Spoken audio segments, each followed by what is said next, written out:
अस्सलाम वालेकुम नाज़रीन, मैं डॉक्टर सादिया आपके साथ गायनी के एक नए टॉपिक के साथ आई हूँ जो हमारी ख़वातीन में ये भी टॉपिक बहुत ज़्यादा कॉमन है। इसका नाम है वेजाइनल इन्फेक्शन। वेजाइनल इन्फेक्शन के बारे में हम डिस्कस करेंगे। वेजाइनल इन्फेक्शन जो है अमूमन दो तरह के होते हैं, यानी दो चीज़ों की वजह से होते हैं। या तो वो फंगल इन्फेक्शन होते हैं जिनको यीस्ट इन्फेक्शन भी कहते हैं, या फिर वो बैक्टीरिया की वजह से होते हैं जिसको बैक्टीरियल इन्फेक्शन कहते हैं। तीसरी जो एक चीज़ आती है इसमें सेक्सुअली ट्रांसमिटेड डिजीज़, जो मोस्टली हमारी जो मैरिड ख़वातीन होती हैं उनके अंदर ये सेक्सुअली ट्रांसमिटेड डिजीज़ की वजह से आपको वेजाइनल इन्फेक्शन हो जाता है। तो ज़्यादातर ख़वातीन में जो है फ़ंगल इन्फेक्शन होते हैं, फ़ंगस की वजह से होते हैं, और उसके बाद बैक्टीरियल इन्फेक्शन आते हैं जो वेजाइना में इन्फेक्शन कॉज करते हैं। तो अब हमने देखना है किन ख़वातीन में ये इन्फेक्शन ज़्यादा होते हैं, किन ख़वातीन में चांसेस ज़्यादा होते हैं कि उनके अंदर वेजाइनल इन्फेक्शन हो। वो ख़वातीन जो बर्थ कंट्रोल पिल्स पे हों उनके अंदर वेजाइनल इन्फेक्शन के चांसेस ज़्यादा होते हैं। वो ख़वातीन जो कॉन्ट्रासेप्टिव डिवाइसेस यूज़ करती हैं, जो कॉपर टी और इस तरह की चीज़ें रखवाती हैं, उनके अंदर वेजाइनल इन्फेक्शन के चांसेस ज़्यादा होते हैं। वो ख़वातीन जो डायबिटिक हों, जिनको शुगर का मसला हो, उनके अंदर होता है। वो ख़वातीन जिनको यूरिन इन्फेक्शन के चांसेस होते हैं, यानी कि यूरिन इन्फेक्शन बहुत ज़्यादा होता है, उन ख़वातीन में वेजाइनल इन्फेक्शन के चांसेस बढ़ जाते हैं। वो ख़वातीन जिनकी अपनी इम्यूनिटी कमज़ोर हो, क़ुव्वत मुदाफ़त जो उनका सिस्टम होता है वो वीक हो, उनके अंदर ज़्यादा होते हैं। वो ख़वातीन जो कोई मेडिसिन्स ले रही हैं किसी बीमारी की, एंटीबायोटिक की सूरत में या स्टेरॉइड की सूरत में, या कोई भी जो इम्यूनिटी को कम कर रही हैं दवाइयाँ वो ले रही हैं, उसकी वजह से भी उनके अंदर वेजाइनल इन्फेक्शन ज़्यादा हो जाते हैं। तो ये चीज़ें हमने डिस्कस की थी कि किन किन ख़वातीन में जो है चांसेस होते हैं कि वेजाइनल इन्फेक्शन ज़्यादा होने के, और किन किन ख़वातीन को एहतियात करनी चाहिए। अगर उनको ज़रा सा भी कोई सिम्टम महसूस हो तो उनको समझ जाना चाहिए कि उनके अंदर वेजाइनल इन्फेक्शन हो रहा है। अब इसके क्या हमारे बॉडी पे असरात आते हैं अगर वेजाइनल इन्फेक्शन होते हैं, और इसके क्या सिम्टम्स होते हैं हमारी बॉडी पे। तो ख़वातीन को बहुत ज़्यादा शिकायत होती है, बहुत सारे सिम्टम्स भी हो सकते हैं, एक से ज़्यादा भी शिकायत हो सकती है, या बाज़ एक या दो सिम्टम होते हैं। तो इसमें जो सिम्टम्स आते हैं वो पहले हमारे पास इचिंग का सिम्टम होता है, यानी कि उसमें ख़वातीन को इचिंग की शिकायत होती है कि ख़ारिश उनको हो रही है, और वेजाइनल एरिया में उनको इचिंग होती है, उनको उस जगह पर रेडनेस हो जाती है। स्वेलिंग की शिकायत होती है कि वहाँ पे कोई सोजिश हो गई है, रैश की शिकायत होती है कि वहाँ पे रैश पड़ गया है। इसके अलावा उनको डिस्चार्ज की शिकायत होती है कि उनको लगता है कि हमें वेजाइनल डिस्चार्ज आ रहा है, रूटीन में बहुत ज़्यादा आना शुरू हो गया है, जैसे थिक सा डिस्चार्ज होता है इसके अंदर, और इसकी रंगत भी होती है। डिस्चार्ज मतलब उसमें कर्डी वाइट सा अगर डिस्चार्ज होगा, दही की तरह का डिस्चार्ज होगा, या फिर ग्रीन से हरे से रंग का डिस्चार्ज होगा, इस तरह से उनको डिस्चार्ज की शिकायत होती है। इसके अलावा उनको जलन की शिकायत होती है कि बर्निंग हो रही है, पेशाब करते हुए उनको जलन हो रही है, पेशाब करते हुए उनको पेन हो रही है, पेन की भी शिकायत होती है। तो ये सारे सिम्टम्स हैं जो वेजाइनल इन्फेक्शन में होते हैं, ड्यू टू फंगस की वजह से भी और ड्यू टू बैक्टीरियल कॉज की वजह से भी है। तो अगर आपको ये सिम्टम्स ज़ाहिर होना शुरू हो जाएँ तो आपको समझ जाना चाहिए कि आपको वेजाइनल इन्फेक्शन की अलामत आ गई है। आपने फ़ौरन से इसको ट्रीट करना है। ट्रीटमेंट अगर आप घर से अपना शुरू से इसको फ़ौरन से पकड़ लें और घर से ट्रीटमेंट लेना शुरू कर दें तो आपको ज़रूरत ही नहीं पड़ेगी कि आप किसी मेडिसिन्स लें या किसी डॉक्टर की तरफ रजू करें।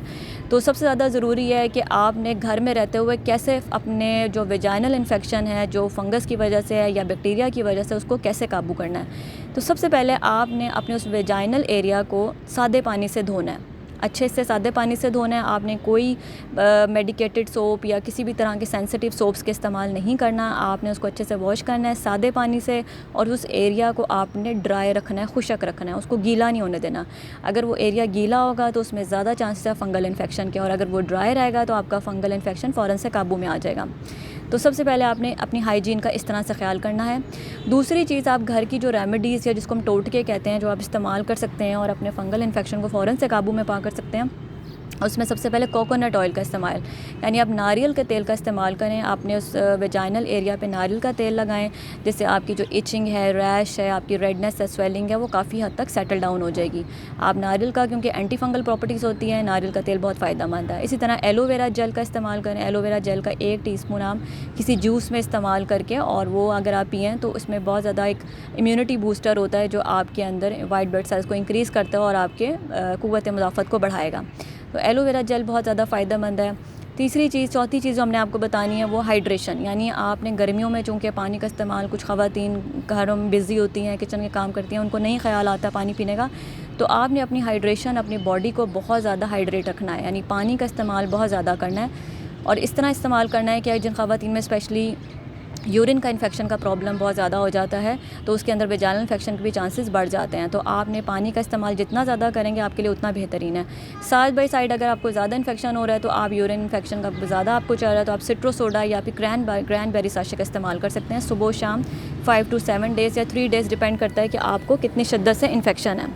तो आप पानी का इस्तेमाल ज़्यादा करें, क्रैनबेरी और सिट्रो सोडा साशे का इस्तेमाल भी साथ साथ ज़रूर करें।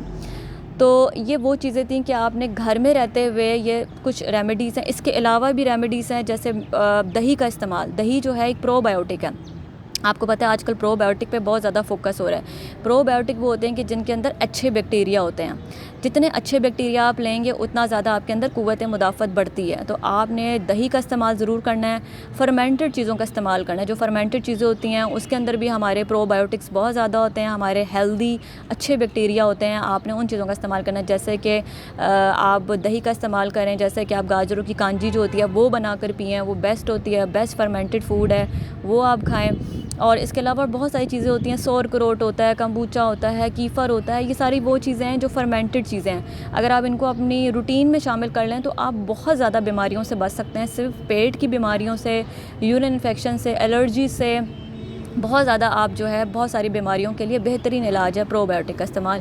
तो आप अच्छे बैक्टीरिया ज़रूर अपनी खुराक में शामिल करें। एटलीस्ट आप गर्मियों दही का इस्तेमाल, कच्ची लस्सी का इस्तेमाल बहुत ज़्यादा करें, तो आपके अंदर यूरिन इन्फेक्शन के, आपके अंदर बैक्टीरियल इन्फेक्शन, वेजाइनल इन्फेक्शन, किसी किस्म का भी कोई इन्फेक्शन नहीं होगा। तो ये घर की रेमेडीज़ थी जो मैंने आपको बताई। और इसके अलावा एक और रेमेडी भी है, वो है टी, जिसको ग्रीन टी बोलते हैं। आपने कहवा का इस्तेमाल करना है। कहवा किसी भी फॉर्म में जो है पी सकते हैं, कोई भी फॉर्म में कहवा हो वो आप ले सकते हैं, वो भी आपके लिए बेस्ट है। आपके जो वेजाइनल इन्फेक्शन है उसके लिए बहुत ज़्यादा फ़ायदेमंद है। इसके अंदर भी एंटी फंगल प्रॉपर्टीज़ होती हैं। तो आप इन तमाम चीज़ों का इस्तेमाल घर में रहते हुए अगर करेंगे तो आप अपने फ़ौरन से अपने इन्फेक्शन पे, जो वेजाइनल इन्फेक्शन है, उसको ख़त्म कर सकते हैं। जैसे मैंने आपको बताया कि आपने हाइड्रेशन, पानी का इस्तेमाल ज़्यादा रखना है, आपने अपनी हाइजीन का किस तरह से ख्याल करना है, आपने प्रोबायोटिक का इस्तेमाल करना है, दही का इस्तेमाल करना है, कच्ची लस्सी का इस्तेमाल करना है, कांजी बना के पीनी है, आपने कोकोनट ऑयल का इस्तेमाल करना है, एलोवेरा जेल का इस्तेमाल करना है, आपने ग्रीन टी का इस्तेमाल करना है कि ग्रीन टी जो कहवा होता है वो बहुत फ़ायदेमंद है, उसका इस्तेमाल करना है आपने। ये सारे मैंने आपको घर की रेमेडीज़, घर के टोटके बताए हैं किस तरह अपने वेजाइनल इन्फेक्शन पे काबू पा सकते हैं। इसके अलावा आप जो ट्रीटमेंट भी इसके हम साइड बाय साइड जो है मेडिसिनल ट्रीटमेंट जो है उस सूरत में भी आपको लेना ज़रूरी पड़ जाता है। अगर बहुत ज़्यादा इन्फेक्शन हो जाए, बहुत ज़्यादा सिम्टम्स आ रहे हों, तो आपको उसके साथ मेडिसिन खाना भी ज़रूरी है। मोस्टली मैंने आपको बताया कि इन्फेक्शन फंगस की वजह से होता है या बैक्टीरियल कॉज की वजह से होता है। तो एंटी फंगल और एंटी बैक्टीरियल हम मेडिसिन देते हैं। एंटी फंगल जो मेडिसिन होती हैं अमूमन हम फ्लूकोनाजोल के नाम से मिलती हैं। फ्लूडम टैबलेट 150 मिलीग्राम एक गोली देते हैं सिर्फ एक टाइम खाने के लिए। इसके अलावा वो ख़वातीन जो मैरिड होती हैं उनको अंदर जिस्म के लगाने के लिए भी देते हैं, जैसे कैनेस्टीन के नाम से मिलती है रात को सोते वक्त। और इसके अलावा ये आपकी जो है गाइनोस्पोरिन क्रीम है उसके नाम से भी मिलती है anti fungal. Anti bacterial cream वेजीबेड के नाम से मिलती हैं जो रात को सोते वक्त लगाते हैं। और इसके अलावा एंटी बैक्टीरियल ड्रग खाने के लिए भी देते हैं, मेट्रानिडाजोल के नाम से, इसको फ्लैजिल भी कहते हैं। ये सुबह दोपहर शाम 3 to 5 डेज़ या 7 डेज़ डिपेंड करता है कितनी शिद्दत से आपको इन्फेक्शन है, उसके मुताबिक ही आपको डोज़ और प्रॉपर एडजस्ट करके बताते हैं। तो जो हमारी मैरिड ख़वातीन होती हैं उनको खाने के लिए भी और अंदर जिस्म के लिए लगाने के लिए भी देते हैं। एंटी फंगल और एंटी बैक्टीरियल दोनों कवर करते हैं। अमूमन हम डिस्चार्ज का भी पूछते हैं, जिन ख़वातीन में डिस्चार्ज की शिकायत ज़्यादा होती हैं, अगर उनको दही की तरह कर्डी वाइट सा डिस्चार्ज है तो इट मीन्स कि उनको फंगल इन्फेक्शन है।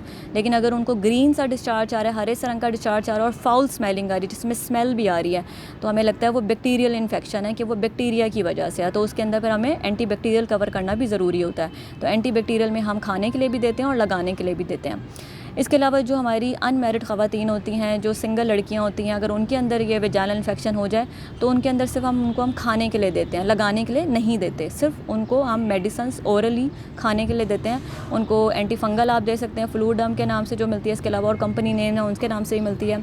और उनको हम एंटी बैक्टीरियल जो है एंटीबायोटिक टैबलेट्स है वो खाने के लिए देते हैं, मेट्रोनिडाजोल, डॉक्सीसाइक्लिन, बहुत सारी जो एंटीबायोटिक जो टैबलेट्स हैं और होते हैं, उनमें से हम उनकी सीवियरिटी के मुताबिक, डिज़ीज़ या जो इसकी शिद्दत है उसके मुताबिक देते हैं। तो आज का जो टॉपिक था वो मैंने कवर किया कि वेजाइनल इन्फेक्शन किस तरह कितने तरह के होते हैं। वेजाइनल इन्फेक्शन जो है किन ख़वातीन में ज़्यादा होने के चांसेस होते हैं, वेजाइनल इन्फेक्शन के सिम्टम्स से हमारी बॉडी पे क्या असरात आते हैं, और वेजाइनल इन्फेक्शंस को हम किस तरह से ट्रीट कर सकते हैं घर में रहते हुए, स्पेशली हम किन किन रेमेडीज़ पे अमल करते हुए किस तरह से बच सकते हैं वेजाइनल इन्फेक्शन से, किस तरह इनको काबू पा सकते हैं, और उसके बाद अगर दवाई लेना पड़ जाए तो दवाइयाँ हम कौन कौन से इसमें आपको देते हैं। तो सारा आज का टॉपिक मैंने कवर किया है और मुझे उम्मीद है कि आपके लिए बहुत इन्फॉर्मेटिव साबित होगा, और इंशाल्लाह ताला नेक्स्ट टाइम एक नए टॉपिक के साथ हाज़िर होंगे। तब तक के लिए मुझे इजाज़त दीजिए। अल्लाह हाफ़िज़।